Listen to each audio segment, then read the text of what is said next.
During the pandemic, he established his startup, Sprout Up Philippines, where it was awarded a grant from the Department of Agriculture. This year, he continues to expand his mission, initiated during the pandemic, beyond social media to marginal communities in the Philippines. He actively engaged in outreach programs, educating young minds with technical knowledge in facing challenges in Philippine agriculture. Our speaker loves to write, design graphic illustrations, drink iced coffee, sing and rap before his presentation, so perhaps he did so before this one. Please welcome Assistant Professor Arvin Blanco.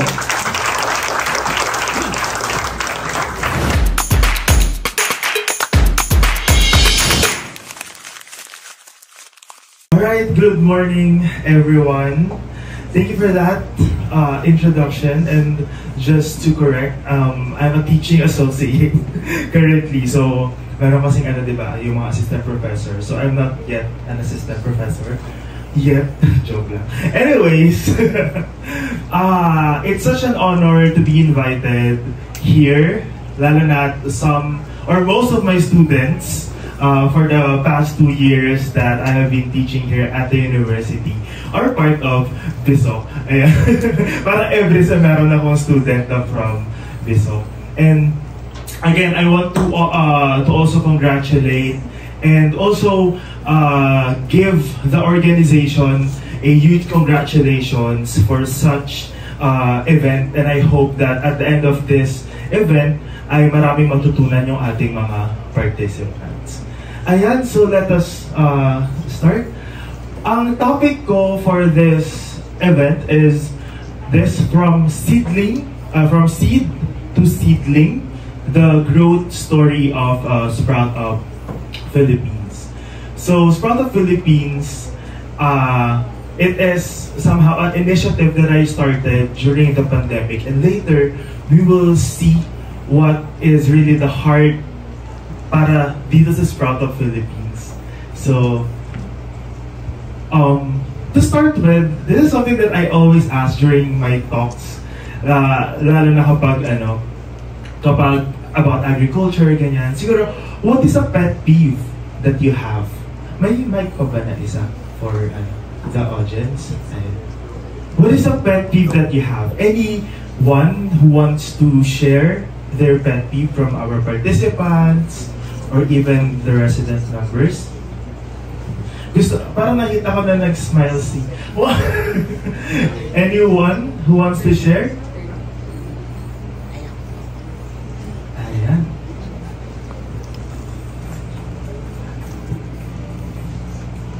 Yung pet peeve ko po is kapag kumakain po kami, tapos narinig ko po yung pagmuya niya.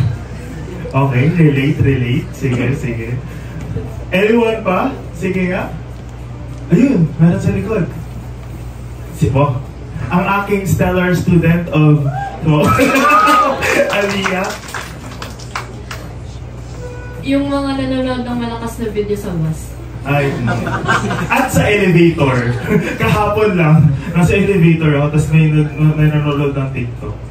Anyway, may gusto pa bang mag-share? Last one?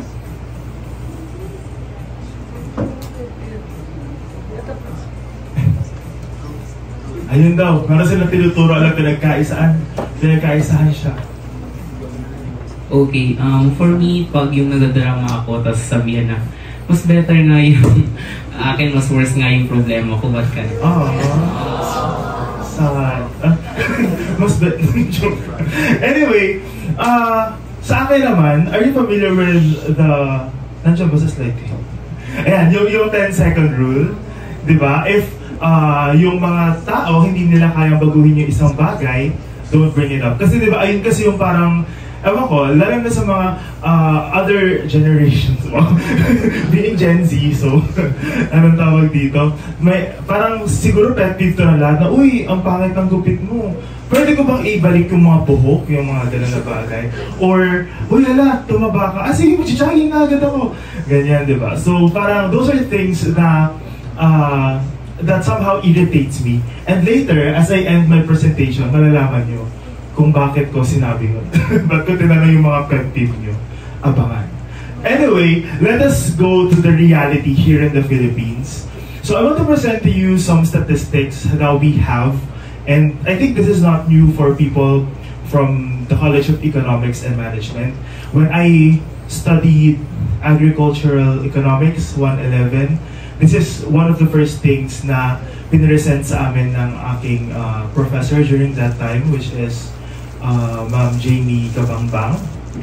Pero syempre ito updated na, 2023. So here is the growth rate ng Philippine sectors in terms of the economic aspect. The industry grows 3.6%, then services 7.2%, and ang agriculture, FNF is fisheries and forestry. Ang growth nila is 1.2%. This is actually better compared to my previous slides kasi I always present this whenever I got the chance to talk to the youth.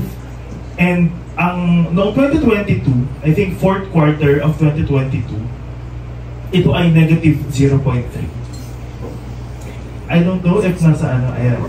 And perhaps that is an improvement na ganun siya.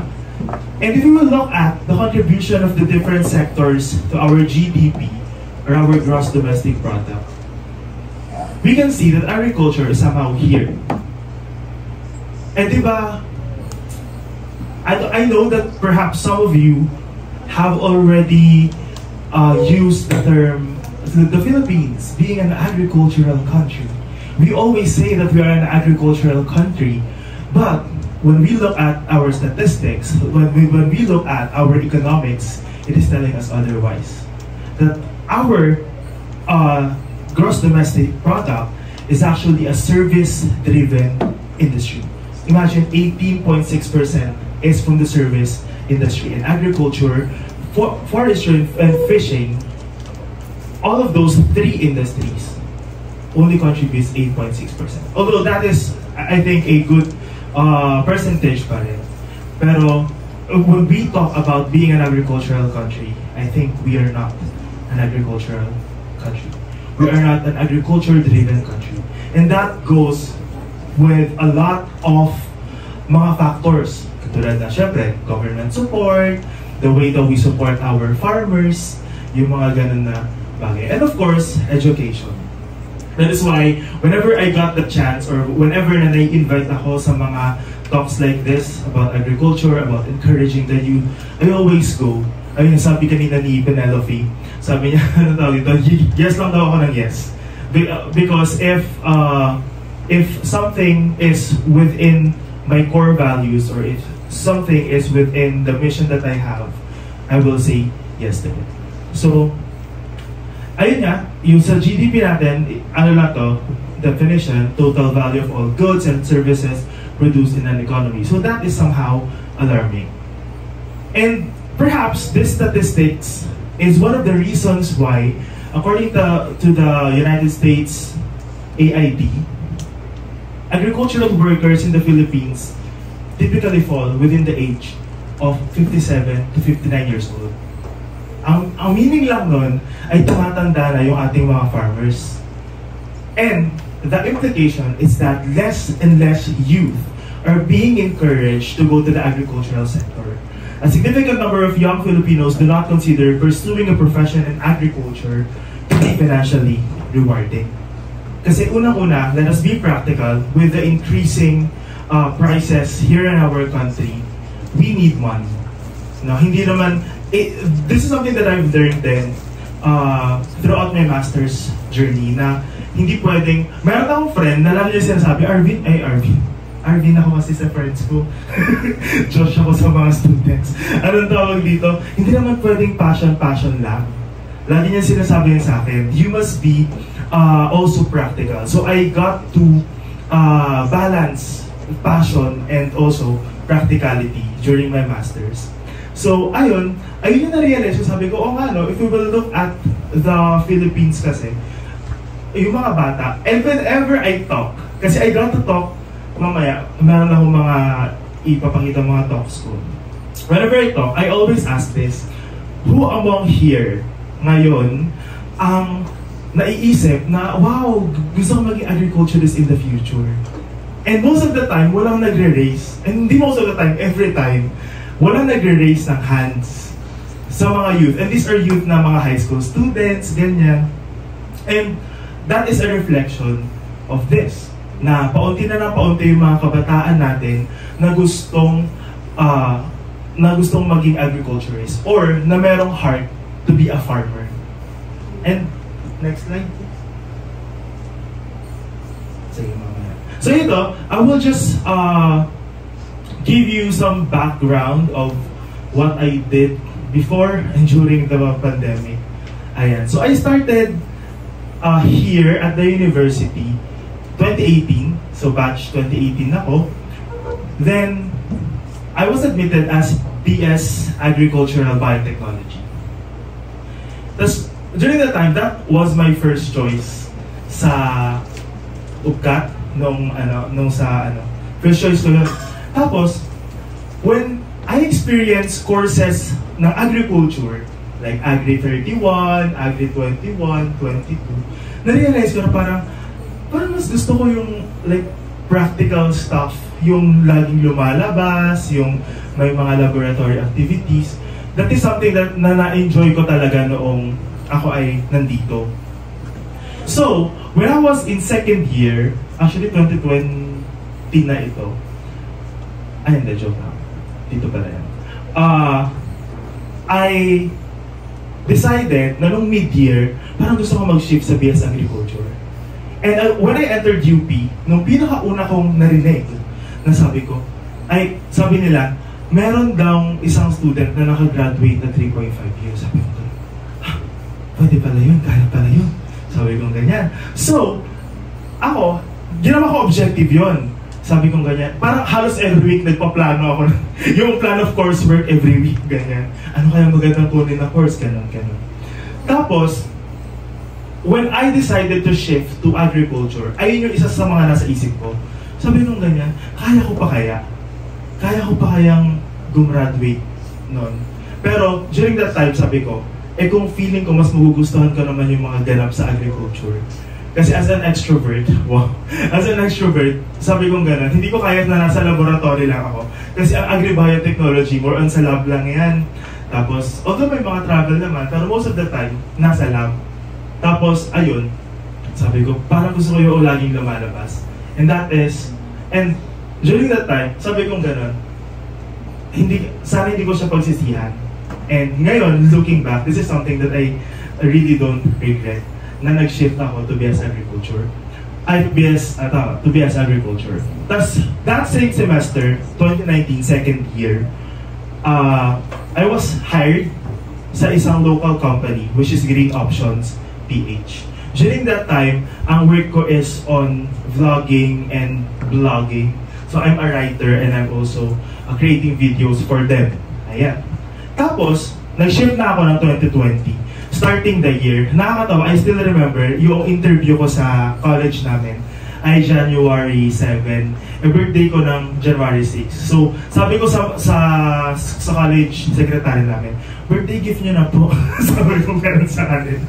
Tapos, ayun, luckily, natanggap naman ako. So, nakalipat ako ng BS Agriculture. Tapos, ayun, that same year, I started thinking about my undergraduate thesis, second year, second sem. Tapos, nag-try na ako na mag-research, ganyan, about my thesis. Tapos, during that time, we also got the opportunity to join the Young Innovators Program of DOST. We created a full-blown proposal on nanotechnology, tas development siya ng product then, which is on microbial inoculants. Ayun. So, parang ano lang yun, mga nutrients, ganyan. Tapos, hindi kami natanggap doon. So, sabi ko, sige, move on tayo. Move on. Tapos, we started an online review center. Me and my friends. Kasi, syempre, pandemic, wala na masyadong ginagawa, ganyan. So, yung friends ko, meron yatang UPCAT, sabi nila gano'n. So, let's start an online review center. So, we established ISCO Online Review. Tapos during that year, walang UPCAT. Like yung application lang. So, ayun. Meron kaming parang book dito, pero hindi ko pa naaasikaso. So, that's the business side of me. Tapos this same year, 2021, I started TikTok with the aim of helping students sa yung science part ng UPCAT. Like, gumagawa lang ako ng mga science questions as multiple choice. Then, in-explain ko kung ano yung answer, kung paano siya nakuha, etc. Hindi ko alam na dadami yung followers ko sa TikTok. Kasi parang sinimulan ko lang siya na, okay, sige, gagawa na ako. And one of my inspirations is si Laika Maravilla, if you know her. Ayun. Then, I was also hired as a as a plant expert intern in Mini Farm Gardening Incorporated, na ito ay isang US-based company. So dyan, I work as, gumagawa kami ng courses, gumagawa kami ng growing guides. So again, still, related siya sa agriculture. And I'm in second year, third year neto. Then, third year, first sem, when I was taking ABME 10, doon ko naisip na, what if itong sinimulan kong educational something, gawin natin something bigger. So, doon na-establish yung Sprout Up Philippines. Na, sabi ko ganun, I created a mission, a vision, ganyan, for Sprout Up Philippines. Tapos, I rebranded yung TikTok account na to. I-rebrand ko to Sprout Up Philippines. Then, in 2021, I was hired as a blogger din sa isang US-based company. Ayun, about gardening pa rin. Then, in 2021, I also became a managed creator of TikTok Philippines. Then, ayun, mas nag-extend yung efforts for Sprout Up Philippines. Like, I started creating gardening kits na pinapamigay ko sa mga klase ko dati. Ayun. So, gumawa ko ng mga gardening kits, tapos binenta ko siya. During that time, I was also one of the awardees of the Kabataang Agribiz program of the Department of Agriculture sa provincial level. So, yung fund na binigay nila, ayun yung ginamit ko for that. And, again, sa Mini Farm, parang naka 2 years ako, nag-internship ulit ako doon for one of my courses, yung aming practicum. And I started doing my undergraduate thesis. So, yung undergraduate thesis ko, natapos ko siya ng 1 semester, yung experimentation and such. Then, next, I graduated January 31, 2022. Early the year. Tapos, 2 weeks after graduation, I was hired as a gardening specialist for a United Kingdom-based company, Your Indoor Herbs Gardening Incorporated. Tapos, I was also tapped as a lecturer to some review centers such as SBRTC, and I started teaching at the university. So, ang tinuturo ko dito is agriculture and fishery arts. Then I was hired as a teaching associate na nga sa Institute of Crop Science. So starting my MS, sobrang tawag dito, ang hirap mag-adjust. So I need to let go of this when I started my MS. Kasi parang 30 units kami per sem. Parang kaming 30 units per sem sa dami ng mga experiment. So I need to let go of this job para makapag-focus doon at sa pagtuturo ko. And actually, nung first semester ko of teaching, ayun, estudyante ko sila Pen. Tapos, entering 2023, a collaboration with Graphy by an academy, which is a United, USA and Indian company sila, parang collaboration din. Yun, kinuha nila yung Sprout Up Philippines to create an educational course for them. Then, I also teach civil service exam sa review, and I was hired as a gardening writer again sa Omaha Gardener, which is a company in Nebraska sa USA. And I'm still part of that until now. Then, I also teach post-harvest handling, which is a part of agriculture pa rin, sa Quantum Review Center. And ito, I was hired as a freelance writer for Planet Natural, a company in Montana, USA. So in this journey, what I realized is that in agriculture, opportunities are limitless. Ayun. So ang daming opportunities sa agriculture, even nag-start pa lang kayo, even nag-aaral pa lang kayo, there are a lot of opportunities if you just go there and find these opportunities. Mamaya meron akong i-share sa inyo na one of my memorable conversations with one of my students. I-share ko mamaya before I end. So during the pandemic, ang na-realize ko is that marami namang opportunities sa agriculture.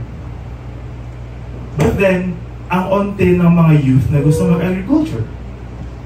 If we will look at, I have a friend which is a professor sa Benguet State University. Tapos sabi niya sa akin, sir, problema talaga namin ang enrollment. Walang gustong mag-agriculture. Ang onte daw ng enrollment nila sa mga state universities.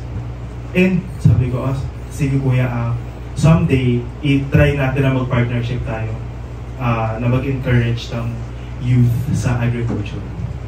And one of the reasons that I realized during the pandemic, looking back, is that the real problem in agriculture is the lack of awareness. Most of the time, ang mga estudyante natin, hindi talaga nila alam kung ano yung meron sa agriculture. Hindi na nila alam na merong business side pala yung agriculture, hindi nila alam na merong engineering side, hindi nila alam na may communication side yung agriculture. And that is something that I take that initiative na gusto kong mag-contribute dito. Ayun nga, one of the things that I've learned from Attorney Lenny Robredo in one of her videos is that you cannot change the world, but you can take up space kung ano yung binigay sa yung space. And I think this is the space that I decided to take up. And it goes beyond culture.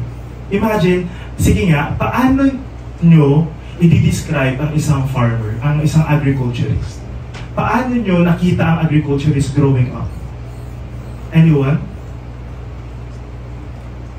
Ano yung picture kapag sinabi, farmer, agriculturist? Any...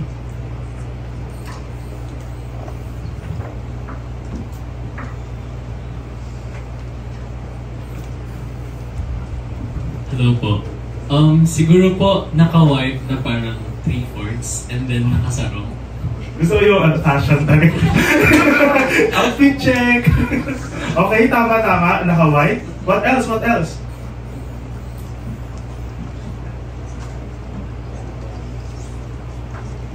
Ayun, good morning po. So as someone coming from a family of agriculturists, yung lolo and lola ko po, from both sides are both farmers.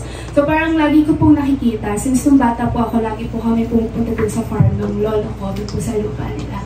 And then, lagi ko po talaga nakikita is talaga lagi po silang nakalubog sa putik, nag-aararo. Tapos aside po from that, meron din po silang kinocultivate na bukod na fruits for them, for our own consumption. Ayun. And then nakita ko rin po kung paano sila nagkakalakay ng palay, tuwing nagpapatuyo. Ayun.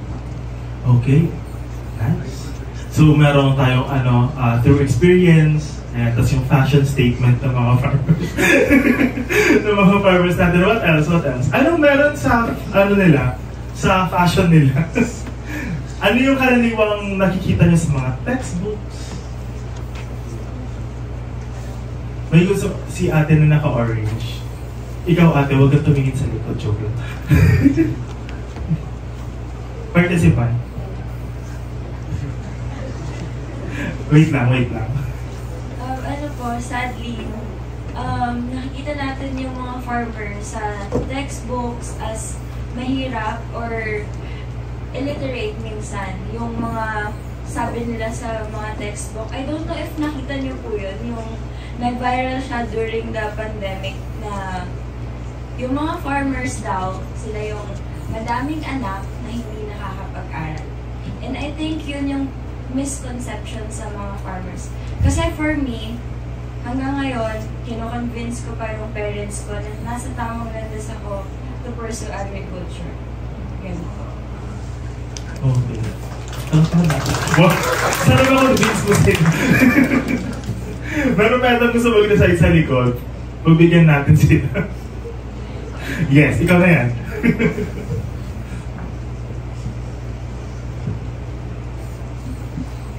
Hello po, good morning. So, usually, yung mga nakikita natin sa textbooks na farmers, diba? Yung ako po personally, nakita ko ito po sa Facebook. Yung suot po, yes, fashion na naman, na magsasakay, yung mga butas-butas, tagpi-tagpi, tapos lagi po sila nakasalakot, parang pabanig na suot.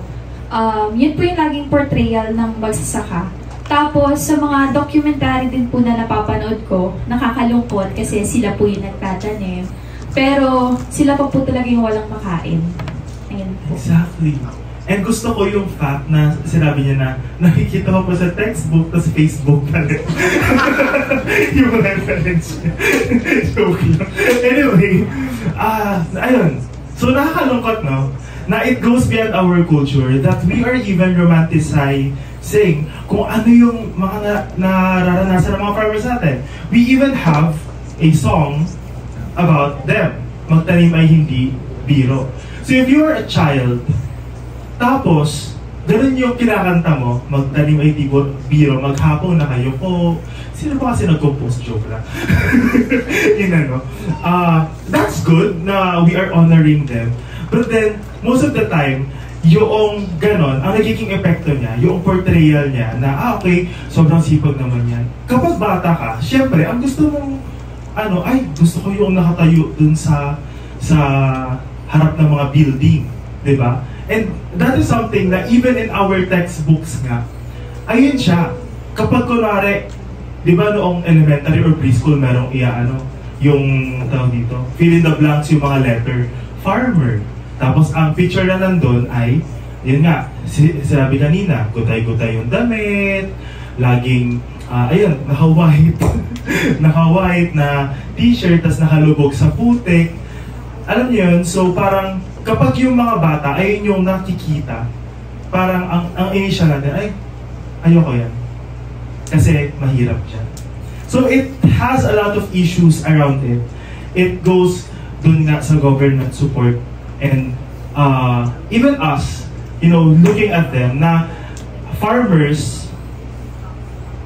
that is a reality naman kasi in farming. Talagang lulubog ka sa putik, etc. Alam yan ng mga resident members natin kasi nga, nakapagtanim sila sa Agri 32. Diba? So, lumubog talaga sa putik. And that's the reality. Pero there is other side of agriculture, no? Na meron ding mga farmers who can wear suits. There are farmers who can wear other clothes other than that. Pero, meron pa rin disconnect doon. Diba? And that is the reality na, okay, merong side neto, meron ding side neto. Parehas naman silang reality. Now, how are we going to connect? And I think that is something na role natin as youth to bridge that disconnect. Na itong mga farmers na tinitingnan natin na okay, lagi siya nagtatanim, lagi siya nakalubog sa putik. Itong mga to, how can we bridge them towards that lifestyle na, okay, itong farmer na to, someday sana makapag-wear siya ng ganitong clothes. That someday they will be respected and such. And that is the reason for establishing Sprout Up Philippines. That this lack of awareness, when I presented this sa Department of Agriculture, sabi kong ganon, ito yung intro ko, na I realized that it is the lack of awareness that deviates the youth from the field of agriculture. And that is sad. So nung time na yun, ang parang pinresent ko sa kanila is more a digital educational platform. But I know during that time that the Department of Agriculture and the judges are not yet ready for technology na mga base. Kasi ang gusto nila, laging ang nasa mga business plan, etc. ay yung may product talaga. So kaya ako gumawa ng mga Sprout Up kits para makita nila na okay, mayroong product. Pero at the back of that, I am establishing an educational platform Ayun nga, I'm doing content creation sa YouTube, sa TikTok. And this year, we will be launching an online course, free online course, accessible for everyone sa YouTube in partnership with the Institute of Crop Science.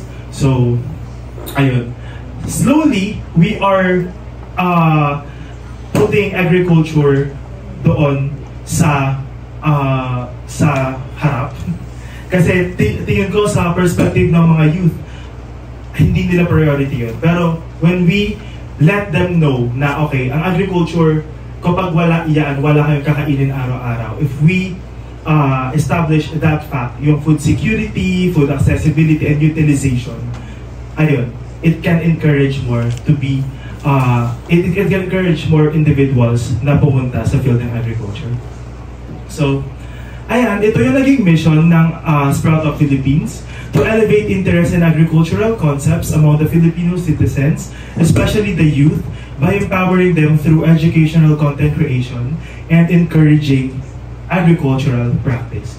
When I planted this mission, when I planted this seed sa aking heart, I just know na I will be very consistent in looking at this mission, looking back at this mission every time. And ito yung reason ko kung bakit ako lagi nag-yes sa mga speaking engagements. Dahil ang vision ko naman is to become one of the pillars of agricultural education in the Philippines, known for instilling knowledge, social empowerment, and equipping our citizens with essential tools for household food and nutrition security. So, ito yung mga naging ganap ko nun. Hindi pa ako active. I am present on TikTok. Ito, Sprout of PH. Then, this is one of my entries sa Department of Agriculture din, Agri-Youth Vlogging Contest, wherein I highlighted the importance of nutrition and food security. Tapos ito yung aking entry sa Kabataang Agri-Biz Competitive Grant Assistance Program. Then I also create courses on my YouTube channel. Ayan, so this is Sprout of Philippines. Ngayon, I think mas marami na yan. But my first video in Sprout of Philippines is encouraging people or encouraging the youth to agriculture. I-discuss ko doon yung mga different fields sa agriculture. Kasi di ba ang parang idea natin, agriculture, kanina, I noticed na puro crop science yun. Puro crop science yung mga binanggit ng mga example kanina, pagtatanim, etc. But most of us do not know na, okay, meron din palang animal nutrition. Si ma'am, si ma'am sa feed and milling industry, di ba? So, that is another, and maraming pera doon. True or false? Joke. Ayun, so sa animal nutrition pa lang, hindi na yun masyadong kita ng mga kabataan natin.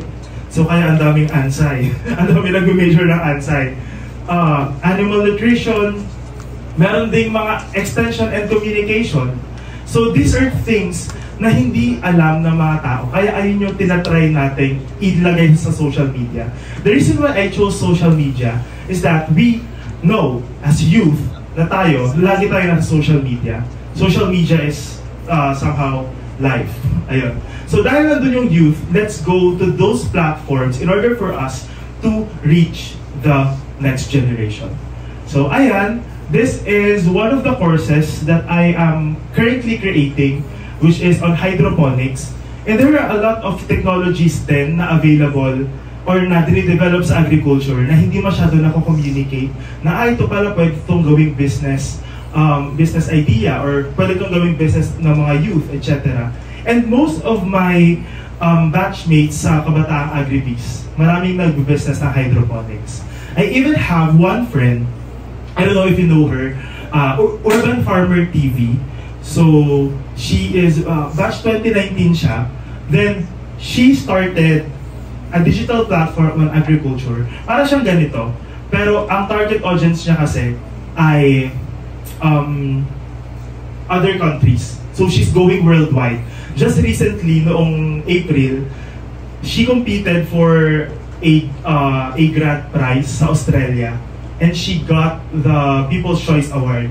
And she was, I think, funded with 10,000 Australian dollars for her startup. And now, she's doing those courses. Ang sobrang ganda ng ano niya, ng setup niya, etc. And ayun, these are things na pwedeng tignan in the field of agri-business. The next is ito. Sabi ko kanina, I started this and I see to myself na I will adhere to that mission that I have. Thus, ito, mga different organizations din to, dito sa UPLB, I talked about agriculture sa Pasig Laban 2023, sa Bataan National High School siya ginanap. No, ayan. Then next, sabi ko sa inyo, petsa-kutsa tong slides ko. May 23, 2023, this is an outreach program in Mayondon, in partnership with the College of Human Ecology. So tinuruan namin yung mga mothers and mga bata na magtanim, na mag-transplant. So this is a project of Sprout Up Philippines with the College of Human Ecology. Then this is the engagement na nasa mismo institute namin. So I got to talk about youth in agriculture at the Institute of Crop Science, UPLB. I think some of my students here are present there. Then I was also able to talk about Philippine agriculture in the international space. So I got to talk at White Shield High School in North Dakota. So exploring Philippine agriculture because they have this program na kailangan nilang, hindi mo kailangan, ano tawag dito, cultural exchange program. So, ayun, this is one of my mentors dati when I was in high school.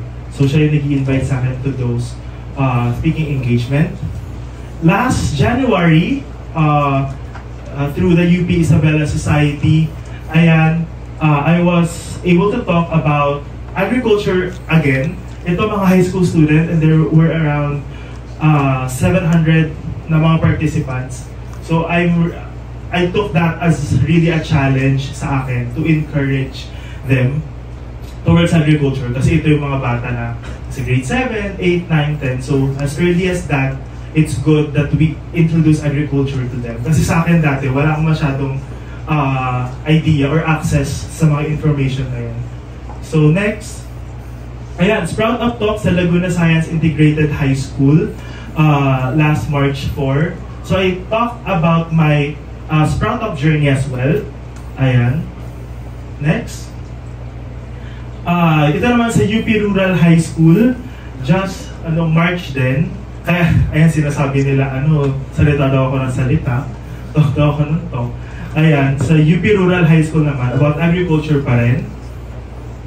Then, this one, Las Bañas Senior High School, how I compare my personal growth to seed germination. So, I will be posting that sa YouTube channel ko para maging accessible din siya to other people.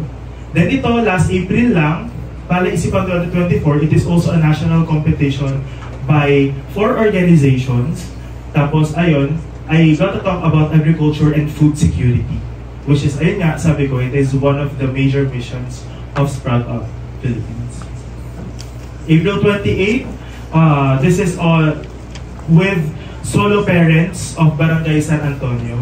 So this 2024, I decided and started to reach different generations na, okay, the youth is really essential when it comes to, the growth that we have in this industry, sa agriculture industry.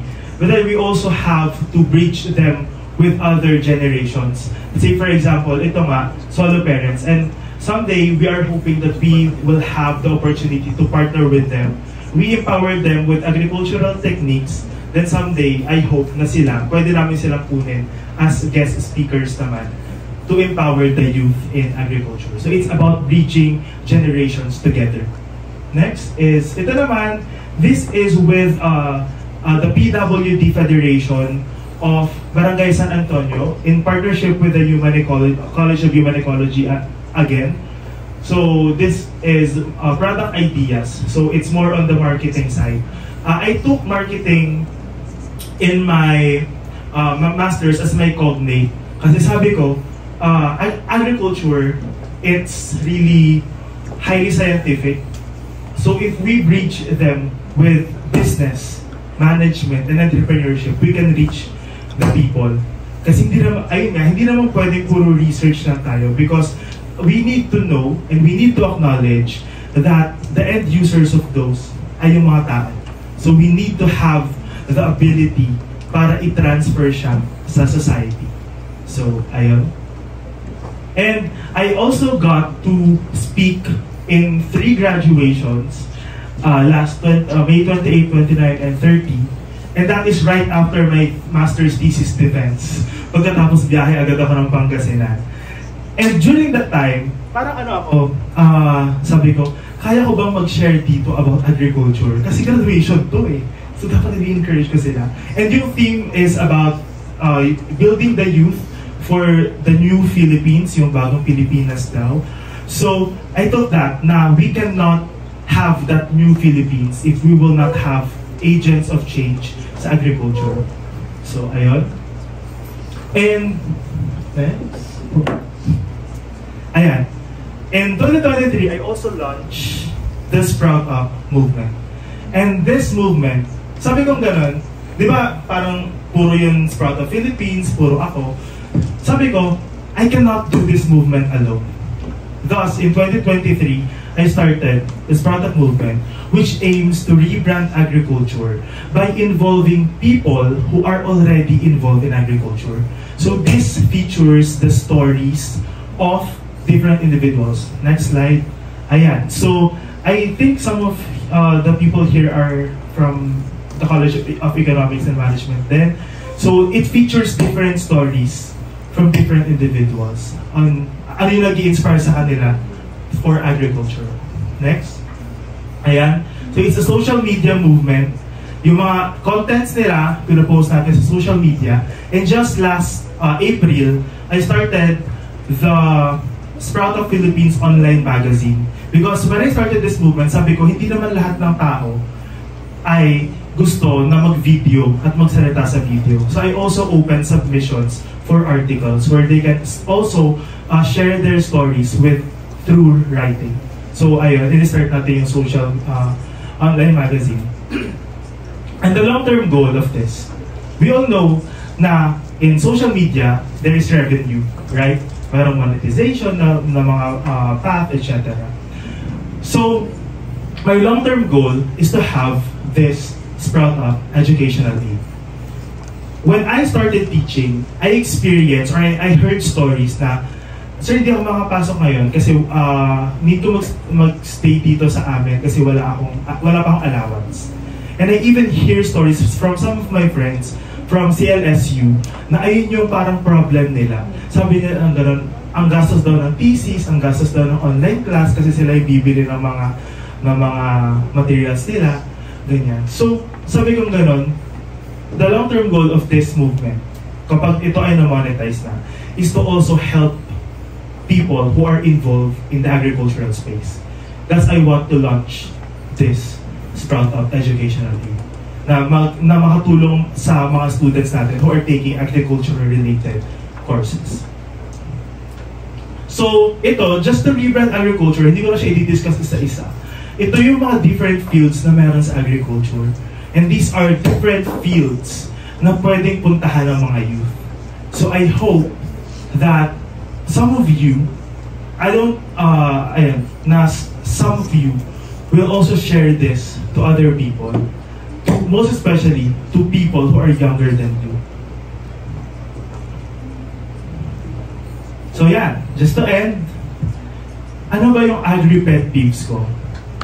So it irritates me that we, as a society, as a country, we are considering ourselves, or using the term agricultural country, even though sa GDP natin, hindi yun nare-reflect.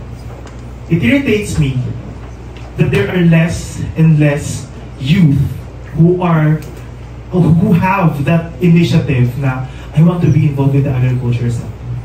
It irritates me that we need to rebrand Philippine agriculture we need to rebrand the industry itself just for us to encourage youth towards agriculture.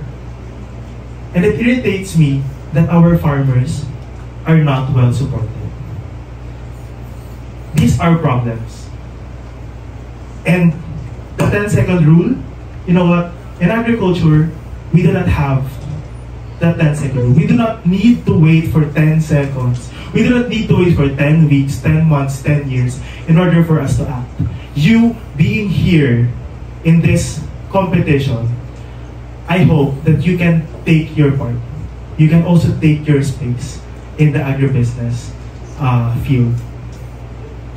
So thank you very much. Again, this is Arvin Joshua P. Verlongo para sa Bayan, Agham at Agriculture. Maraming salamat, Sir Josh Arvin Verlongo. So gaya nga nasabi niya, as agribusiness student leaders, positive change starts from us. If we want positive change, dapat magsimula sa atin. At gaya nga ng sa Sprout Up, para sa Bayan, Agham at Agrikultura. Thank you, Sir Josh, for that insightful talk. With that, we are now open for a short question and answer for our speaker. If you have any questions, please don't hesitate to ask, and we will be accommodating you shortly. Buntag. I am Betty May Tuazon from Mindanao State University, and I am from Team Negosyo IT. So my question for you, sir, is how do you overcome challenges? Especially po ang dami niyo pong achievements at very young age. So paano niyo po yung, especially pag nag-talk po kayo, like how do you overcome na hindi po kayo na-intimidate from other person na mas matanda pa po sa inyo? Wow, that's a nice question. Alam niyo ba, I think I received that same question nung nag-talk ako sa diyan din sa forestry, noong April 28. Para akong mag-a-apply sa trabaho. So how do I overcome challenges? Siguro una, I think kasi, we need to acknowledge that we are not perfect. That I am not perfect. I need to acknowledge that. And I always say that whenever I get to be a lecturer. Kasi ngayon, this week actually, I have everyday lectures sa Silliman University online. Tapos, it's about the licensure examination for agriculturists. So, ang alay ko sinasabi sa kanila, whenever na may sasabihin akong tingin yung questionable, please raise it. Kasi I am not perfect and I can commit mistakes. Perhaps, acknowledging first hand na, okay, pwede akong magkamali. That lowers down yung pressure at saka yung intimidation. And also, ayun nga, kasi kapag kunwari, in-establish mo yun sa una, ayun yung challenge ko actually. Tama yun. Ayun yung challenge ko when I'm starting. Kasi kinuha nila akong lecturer for licensure for teachers. Tapos agriculture and fishery arts. And I am teaching people who are really older than me. So noong time na yun, sabi ko, paano ko siya iaano na, alam ko mamaya, mas meron pa silang alam. Una, i-acknowledge mo na pwede kang magkamali. Pangalawa, trust in your abilities. And pangatlo, just show up and speak. Ayun yung lagi kong tinitignan kapag ako ay mag-speak. Na I'm here not just carrying technical knowledge, but I'm here carrying all the experiences that I have from my past. And actually, tingin ko, hindi ko alam kung napapansin to ng mga naging estudyante ko dito sa na nung first semester ko na magturo, fake it till you make it. First semester ko na magturo, sabi kong ganyan. If you look back to our to my undergraduate thesis, ang lagi kong illustration, undergraduate thesis ko. Because that is something na talagang pinaghirapan ko, na talagang ginawa ko siya. So you need to bank on your experience. Tapos ayun, feeling ko ayun yung good thing about this, because when you have that experience with you, it's your personal story. So that makes it not less questionable. Ayun. Thank you so much for that answer, Sir Arvin. As he said, you bank from your experience because you're never starting from scratch. So if you have any other questions, you may please raise your hand.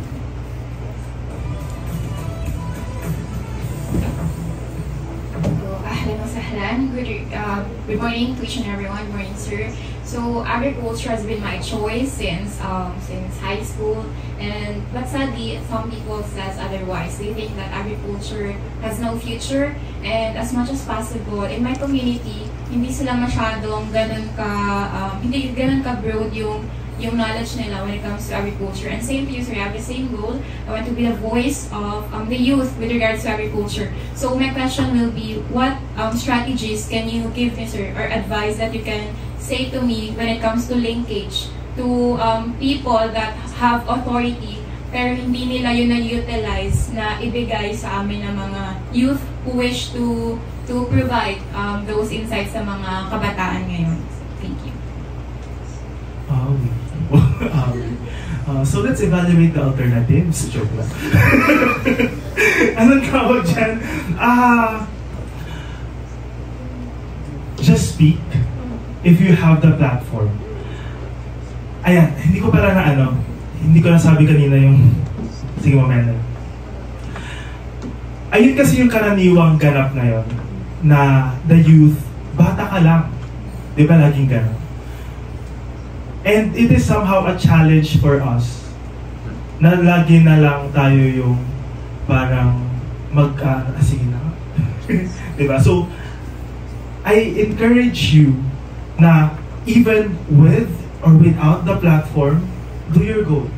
That is my mantra ever since. May mga friends ako na parang sinasabi nila sa akin na ikaw kahit wala kang platform, kahit wala kayong wala kang like position, you're still doing the job.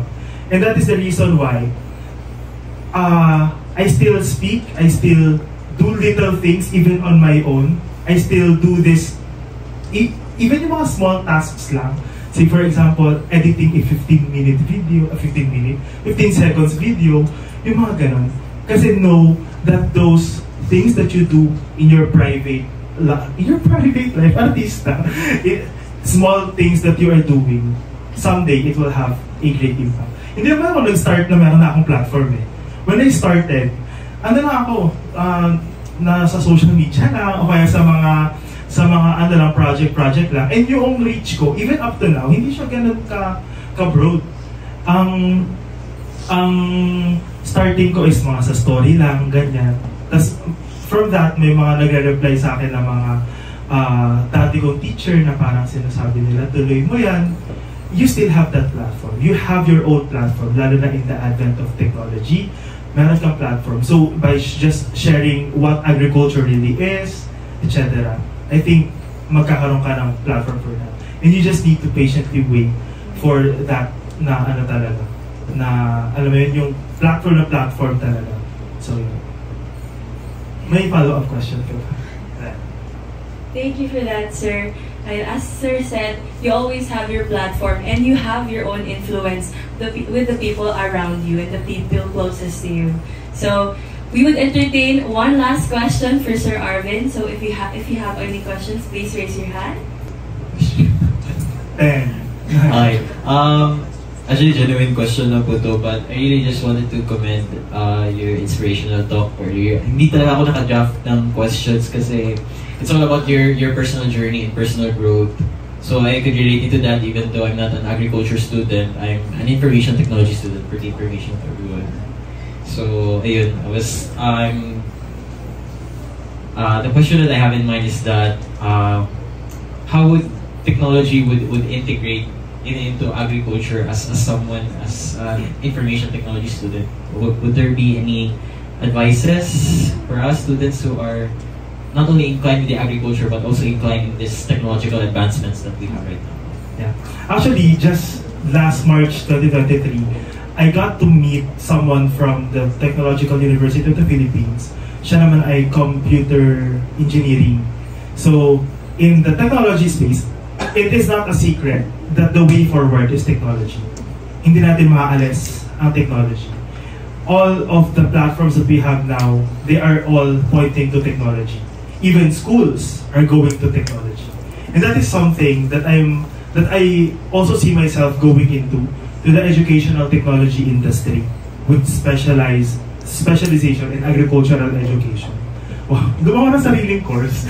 Anyway, parang doon ko nakikita na someday, all of the things that we are doing can be accessed sa technological platforms. So if you have that capacity to design websites, to code, and build applications, it will be better. And that is the good thing, di ba, in this convention, in agribusiness, that we are not only talking about agriculture, but we are bridging multiple disciplines together.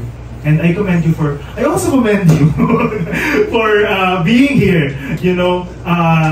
It's good that we are also, diba?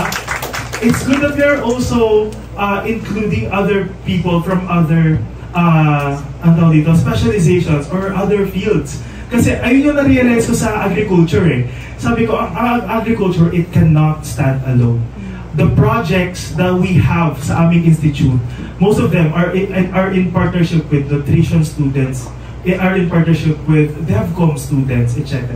That is the reason why ang mga speaking engagements ko from different colleges, may Human Eco, tapos ito SEM, tapos sa DevCom, ganyan. So, agriculture is really a multifaceted field.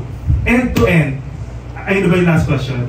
End to end, I just want to share yung sinabi ko kanina na one of the most memorable conversations that I have with my students. Every start ng semester ko, share ko yung journey ko that I shifted from BS-ABT to BS-Agri. When I told this story sa isang klase, after ng klase, meron sumusunod sa akin. Sabi ko, oh, nandiyan ka pa pala. Sabi ko gano'n. Saan ka? Sabi ko. Saan po kayo, sir? Sabi ng gano'n. Saan po kayo? Sabi ko, baka dito, baka magla-lunch ako.